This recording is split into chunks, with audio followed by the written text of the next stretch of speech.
आसंता रथयात्रा पाई पुरी सहरर साही गली और bylane SP Puri नेतृत्व में माइक्रो लेवल समीक्षा।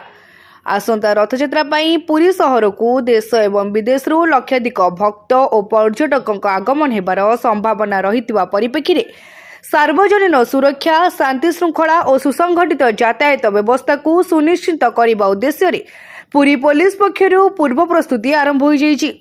एही परिप्रेक्षी में पुरी एसपी प्रतीक सिंह नेतृत्व में पुरी सहरर विभिन्न साही गली लेन और बाइलेन माइक्रो लेवल समीक्षा और भूमि स्तरीय इंस्पेक्शन करा जाइछि। पुरी एसपी और टीम दक्षिण द्वार धानकुटी साही बाराही लेन कामाख्या छक जबेश्वरी मंदिर हरचंडी साही मणिकर्णिका साही गांडुआ चौरा छक सहित पुरी सहरर अनेक गुरुत्वपूर्ण अंचल को बुली स्थिति अनुध्यान करिसेंति। ଏହି ସମସ୍ତ ଅଞ୍ଚଳ ମାଧ୍ୟମରେ ରଥଯାତ୍ରା ସମୟରେ ଓ ସାଧାରଣ ଦିନରେ ମଧ୍ୟ ହଜାର ହଜାର ଭକ୍ତ ଓ ପର୍ଯ୍ୟଟକଙ୍କର ଯାତାୟାତ ହୋଇଥାଏ।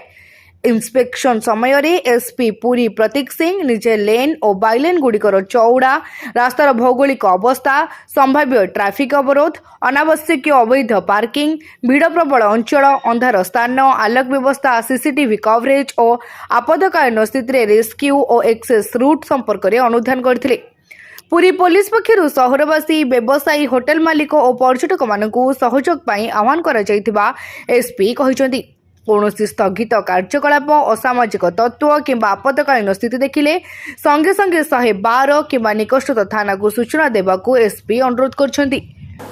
पुरी पुलिस समस्त ऑफिसर्स आमे हमर प्रस्तुति आरंभ करिछु आपण भी जानी छंती के आमर मुख्य शासन सचिव मैडम डीजीपी सर मध्य रेगुलर रिव्यू नौछंती जिला प्रशासन पुलिस समस्ते मिसिकी प्रस्तुति उपरे काम करुछंती जहाँ जहाँ रिक्वायरमेंट अच्छी बहुत सारे जिनस टाइमली आमे देखा तार निरीक्षण करने समस्त स्पॉट रे विजिट करके सब जगह देखु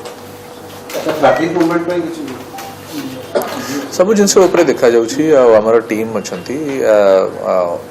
पूरा सिटी रे जिते भी ऑफिसर्स अच्छा समस्ते मिसिकी काम करुछंती। पुरी रविनारायण जना निराकार महानगर रिपोर्ट तीर्थक्षेत्र लाइव।